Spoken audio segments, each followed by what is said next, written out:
What is up, YouTube? Back again with another video for you guys. I feel bad, guys, that I didn't, it's loud. I didn't get to stream for you guys. I'm still working on that, but my internet is still a little wacky. So I'm hoping that everything works out with that. But today we're gonna be talking about how to get nukes, best maps, best weapons, all that type of stuff. We'll get into it more. But the music I'm listening to is Struggle Jennings, Adam Calhoun, and Upchurch. All of them on an album together. It was absolutely phenomenal. It's pretty fire. Check them out. On Spotify, iTunes, which everywhere pretty much. Anyway, we're gonna be talking about videos. In this video, we're gonna be talking about like maps, perks, base trainings, weapons, everything, anything you can think of for nukes. We're gonna be talking about in this video what the best options are for those items. Let's get right into it. We're gonna start off with maps because I think they're the hardest to really decide. We're gonna over to custom games. And let's look at the maps here. So this list is purely my personal preferences for maps. Y'all kind of have different preferences, and again, that's perfectly fine.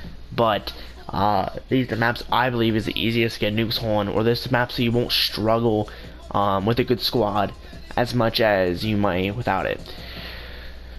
So we're gonna first off the bat. I think one of the high like nukes for a lot of YouTubers is probably London Docks. London Docks is just a really smooth 3-lane map. It's pretty easy to assume where people are going to come from, so that's definitely a top tier one. If I would have had a way to show you guys like a tier list, I would have put this at like S or something. The next one is probably going to be Shipment, just because I think it's one of the best maps in Nukes 1, just because of how easy it is to control spawns in this map. It is extremely easy, especially if you're running an LMG with a 6-man. I mean, and they're good 6-man, you'll be able to control the map and get a nuke permission, no problem. Then we have, next we're going to do Aachen. Aachen's actually really good. I hated it in the beta, but as I've used it more and played on it more, I've honestly really started to enjoy this map a lot. Especially in the last year or so of this game, I've really enjoyed this map. Every time I get into it, I'm really excited to play it again. So definitely Aachen's really good, and also Aachen's really good on Dom because both A spawn and C spawn are kind of spawn trappy, so it doesn't matter either side you can spawn trap. So it's really up to you. And then my personal favorite is Ardene's Force. When I drop nukes on this map, there's something special about this map, man. It just feels really good. And it's a bright map, so it's a little, and most uniforms in the game are a little bit darker, so it makes the seeing players, especially if they're laying down, a little bit easier than most maps. So that's really good too about this map. The next one is Flat Tower. Flat Tower is amazing when it comes to getting nuclears.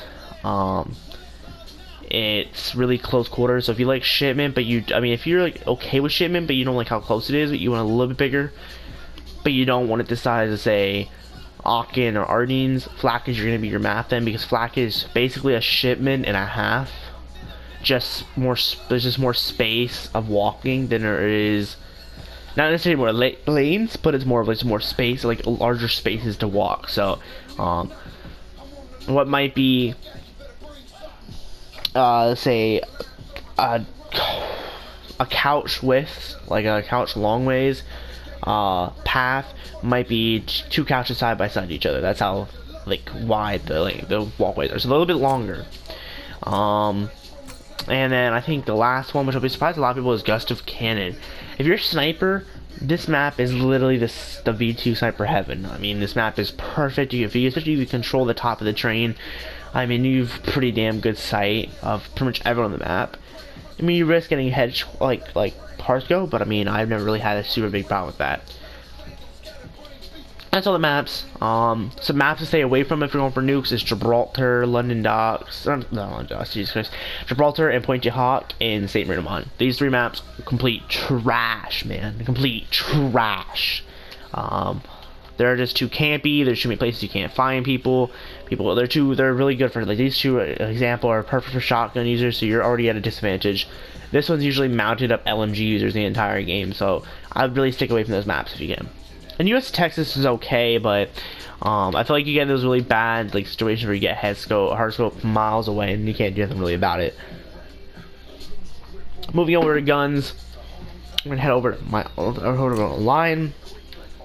I'm gonna look over here. So Guns that I recommend going for nuclears with. If you're someone that's new to the game and just wants a nuclear to have one, you're not going to be professional about it. Honestly, I don't encourage this type of playstyle, but I would encourage just using an LMG. I would just say use an LMG. Again, I don't really want to encourage it, but like, if you're going to go for one nuke and not shit tons, then use the Lewis. Because the Lewis, on shipment, you're going to get a nuke. So, another one really good one is a PPSH. This is for if you're being a little more sweaty, you want to be pushy. Now this class isn't really a nuke class. It's more of a high. This is my, like, I'm shooting for a 150 kill game with this class. So, it's a high kill class, but you can get nukes with this gun. It is amazing for nukes. It has really good ammo and really good fire rate, really good kill time. So, it's pretty good. The Type 100, which I don't have in my classes right now, but that's really good as well as the MP40. So there's a map I forgot what it's called. Hey, let me look. There's a map. It's a DLC map that's for free, I believe. Let's make sure I get it right. Okay, so it's not here, is it? So there's a DLC map, right? And I have it, even though I don't have DLCs. It's free, I think. And it's really good. It's like it's like a bunker where bees in like a bunker. That map, I recommend using MP40 on. It's really good for that map. But anyway, also another one is if you have it, you'll see a lot of mass procedures, including myself, using this gun. Is this the Irma? Irma's really good. I've gotten a couple nukes with the Irma so far. I haven't gotten a lot. I think I got my 300th and 98th, 99th, and 400th. Those 3 nukes with the Irma, because I was using that mainly at that time. If you're a sniper, I would honestly, if I would recommend a sniper for anyone that's sniping we get a nuke with, is probably going to be the PTRS. Christ, English is hard. And then the car. Both have really good quick scope times. The car has a little bit more hit markers than the PTRS, but the car just overall just feels really smooth for feed and that. So that really depends on you. For divisions, it's kind of more of a personal opinion. I mean, I can give you guys like a generalized 2 that are really good, and that'd be infantry and airborne, because infantry it's overall just a standard really good division, and airborne you just run really quick, you move really fast, so it's overall pretty good. Perks, I would run forage. If you don't run any forage, run like escalation. Run maybe instincts, hustle. If you're running infantry and you want to run gunslinger with that ability to run shoot while sprinting and diving, then run gunslinger. Really, the best thing I can tell about people about perks is just read the descriptions. If they say something like this where it says division overlap, not all those division overlaps will actually overlap. It really depends on what the division and what the actual perk does. So, but yeah, some of these are just really useless, like Concuss is really just fucking useless if you're going for nukes. Like, you're not going to need lethals and tacticals constantly. Specialist is good if you don't want to accidentally call in streaks and make your streak, you have to get more kills in a row. But I mean, you're not really getting that many more kills anyway. If you're using paratroopers, yeah, you might need, you might be on a 40 kill streak, but only be on like a 20 gun streak.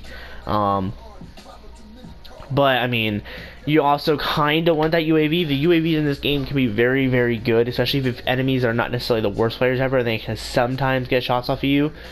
Then you're gonna want that UAV to have that chance. Especially on those high kill streaks. Remedy, I don't know, man. Remedy is one of those perks that I've used.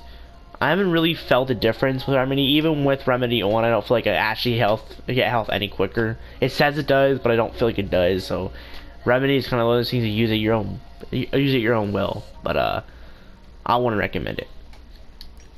If you're playing throwback, definitely use either double tap or stopping power.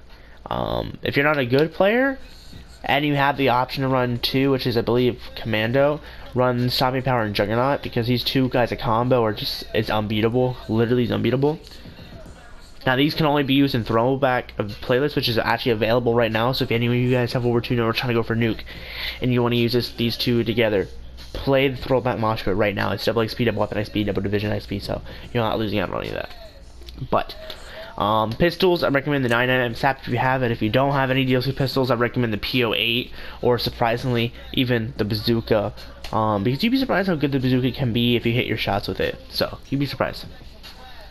Lethals, if you're going to use lethals, I'd run sticky or C4. And I would run either a stun grenade or a gas grenade.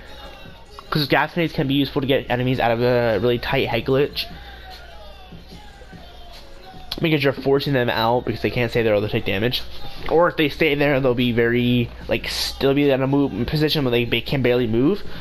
So killing them could be a lot easier.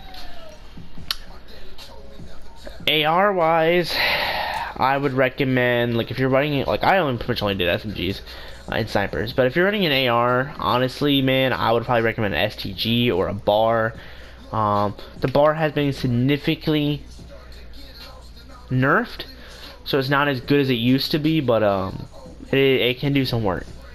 DLC weapons, honestly, in my opinion, not really hardly any DLC weapons in the game except for like the Irma are really any better than the defaults for nuclears. I personally got a nuke with every gun in the game except for launchers and melees.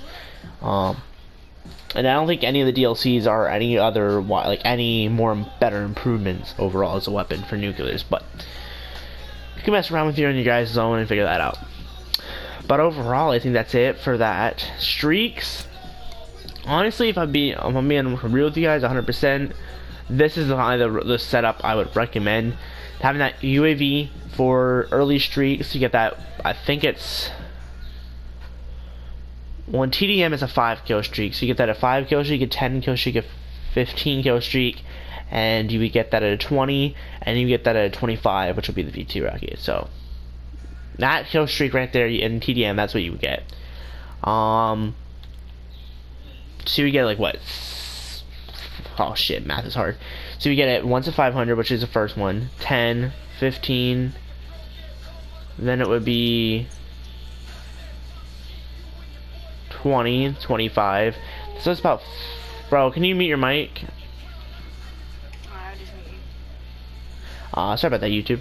But yeah, you get like 15 times, roughly, or 20 times.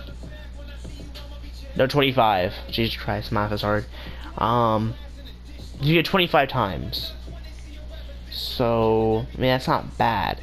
Wait, no, I'm wrong. Fuck it, I don't give a shit. 25 times. Fuck it. That's what we're going with. So yeah, the recon aircraft can be really useful. It lasts roughly about a minute or so. Like here, if you're using the PPSH version, you can get an extra 5 seconds, which is really useful. But then I also run flat guns. Now, flat guns are one of those things that people don't really necessarily use it the proper way, so people call it trash. Well, not that useful. Me, if I'm in a match where I can get multiple flat guns in a row, or I know that match I'm not gonna get the nuke, or in that match I know I'm not gonna get the I know I can go on without needing it, you can call the flat guns in like just whenever. But when you're going for a nuke streak, what you want to do is mainly keep these flat guns for when enemy aircraft are in the air, just mainly because it destroys them and then it permanently blocks them from using them for up to like 40 seconds or 50 seconds or up to a minute almost. So definitely recommend that. And then the paratroopers, kind of self-explanatory. Paratroopers are just really good for, especially if you're playing shipment, because shipment's already a small map. If you have 6 teammates on your team on a 66 mode, then you have an additional 5 more, so you have a shit ton of more teammates. So yeah, definitely recommend that. And again, if you have Blitzkrieg on, it's a 5th paratrooper. So all that. But those are the nuke streaks. I believe that is it for that. There's really nothing else I can think of that would be useful for getting a nuke in World War II. Without the comments and stuff, like just knowing the maps routes. For anyone going for nukes, I'd recommend definitely working on going in custom games and getting adjusted to the way the spots spawn. Recruit bots aren't going to have the same spawns as online players because they're recruit, so they're built to have like usually 2 to 3 specific spawns every single time. But if you go on bots and you do like hardened, veteran, they have actual normal player spawns, so you'll take notice that they'll spawn a little bit more randomly, and that's because they're auto-generated as actual players in the game's mind. So definitely practice with them, learn their spawns. Even if you're dying a lot in custom games, just learn their spawns, see where they're spawning constantly. And then once you get that idea down, then you kind of go into multiplayer and start pre-aiming those corners to like not even just we're talking about milliseconds early. We're not talking about, you know, holding down the fucking scope like people do in Modern Warfare. We're talking about like when you come around the corner, as you turn, then hit the sight and kind of give it a quick second pre-aim. Don't hold it. That way you're not being a bitch, but you're also getting that pre-aim just a few seconds. So if there is someone there, you're getting that chance to actually get the shot off first. And also work on your reaction time, because in World War II you can die extremely quick, not as fast as say in Infinite Warfare or Black Ops 3 or BO4, not necessarily as quick as those games, but you die extremely quick. So having a reaction time that isn't as slow as a sloth will help. I recommend running, I don't want to show this I don't want to show my IP address. I recommend running 1111, or I wouldn't go past 12. I would stay above 6 or 7, and I would stay below 12 on both. Because I feel like 12 and between 12 and 7 is kind of the warm spot. Anything higher than 12 is just going to be too fast for you to, unless you're just someone who uses that type of sensitivity every single time you play, then you might be okay. And any lower than 7 would be kind of a stretch, because you're going to be going really slow, and you're down to nanoseconds of every time you turn. So the sensitivity is very important. And button layout, again, button layout is something that, as well as you'll have to get immune to different types. I know when I came from EXO, when I switched over to EXO, I did stick and move, and then when I came back over to boost on the ground, I did tactical. So that's what I'm running now, is tactical. And that's just because you can see in the bottom hand screen that it's melee is now circle, and then the crouch and prone and dive is all the R3 button, which is your right analog stick. That makes just getting in, when you're in a gunfight, you can lay down extremely quick. We're talking even below nanoseconds. I mean, as long as your finger's there, you can instantly lay down. And I like to call it the bullet system, is because you're basically cheesing the bullets. Essentially, if someone's aiming at your head, even if you drop down in the crouch position, not even prone, you're still dropping your head a good foot down. So you're going to be dodging a whole shit ton of rounds that could possibly have killed you beforehand. So if you want to run stick and move on this gen, I mean on boosting around, I wouldn't really necessarily recommend it, because jumping in COD now is kind of useless. For example, Modern Warfare, they actually nerfed jumping, so it's not as good as it was before. BO4 is really the only COD that's boosting around that benefits you from jumping, just because that game is complete garbage. They just don't care about logic at all. So there's that. But definitely, I would definitely recommend tacticals just overall. That's something I don't do anymore, but if you're going for nukes and you're somewhat decent in the game, I'd actually recommend flipping the L1 and R1 and L2 and R2, because your bottom triggers, your R2 and L2, have a delayed frequency compared to R1 and L1. I don't know why it is that way, but it is. If you test like firing times, it is quicker to aim down and shoot in that with L1 and R1. But I don't personally do it right now because I'm just not used to it, and I play too many games where it's L2 and R2. So, but if you're playing this game every single day, non-stop, freaking like 20 hours a day, I'd recommend L1 and R1. It's better overall, but I mean, that's all personal preference. I would have. Now, some people say you have to disable this, but I would enable it, because, I mean, then again, I've played with this for years on. But, I mean, vibration kind of does help. I use vibration as a way to figure out if I'm hitting my target, especially if it's, like, if my TV's too bright or something like that, or if something's happened that I can't see very well, I can use this to actually find my target. Or sometimes I just use this to keep my hands from falling asleep as well. That ends in vibration and will wake up your hands and make your blood move in your hands a little bit more, so you want you to fall asleep. So, pro tip. Graphics. Honestly, always have that mini-map rotation on. That mini-map rotation always rotates in the direction of the player. So if you're coming around a corner and you're looking right, your map normally, if you have this disabled, will not follow that direction.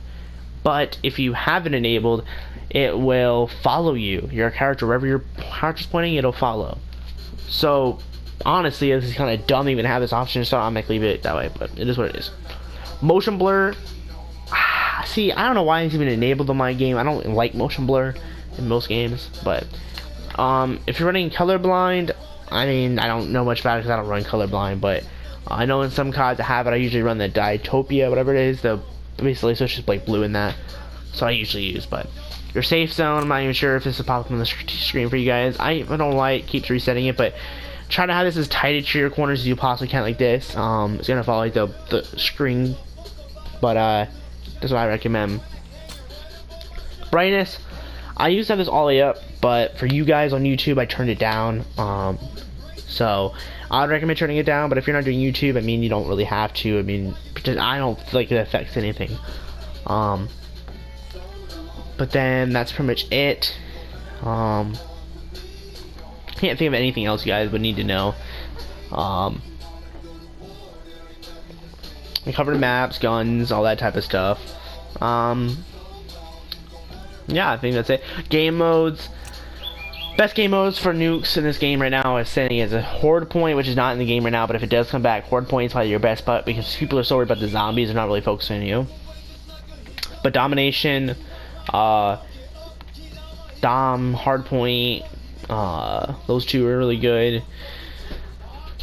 I mean, affected is not necessarily a horrible mode, but it's pretty cheap because you can literally get some nukes out as supply drops, but you can earn them in that game mode, so that's pretty good too. Sandbox 24/7 is an amazing map for nuclears, and then of course shipment 1944 24/7. But that's pretty much it. TDM's okay, but you would have to be extremely quick because again, there's not a lot of kills and a lot of time in those modes, so you have to be really quick. But that's pretty much it. Again, guys, if you guys are new to the channel, make sure you guys leave a like and subscribe. That'd be much appreciated. But again, if you guys are new to the whole nuke system as well, just practice on custom games, honestly. It just trust me, it helps a lot. Because I know back when I first started working for nukes in this game, I really struggled to understand the game and how everything worked.